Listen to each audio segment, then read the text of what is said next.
কোনো কিছু যদি জীবনে দেখেন প্রবলেম হয়েছে, মেনলি আর্থিক, সেটা তখন প্ল্যানিং করবেন, কাজ করবেন, সমাধান করবেন, এভাবে ভাববেন না। কিন্তু আপনার চিন্তা ভাবনা, আপনার প্ল্যানিং, আপনার কাজের সেগুলোর উপর কিন্তু পরিবারের সবাই নির্ভর করে। একজন গৃহিণী, একজন বাবা, একজন মা, একজন স্বামী স্ত্রীকে নিয়ে একটু যাদের ছেলে মেয়ে আছে, স্কুল গোয়িং বা পড়ালেখা করছে, তাদের একটা দায়িত্ব আছে। এ ধরনের প্রবলেম হতে পারে, তার আগেই আপনি প্রস্তুতি শুরু করেন।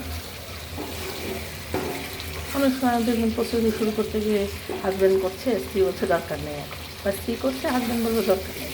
এসব ভাবলে আপনি নিজেই একা একটা প্রস্তুতি অনেকখানি আগে বেড়ে রাখুন। সময় মতো তাকে বলুন, শেয়ার করুন এবং কারণটা বুঝিয়ে বলুন। প্রস্তুতি যে কোনো কিছু আগেই নিতে হয়।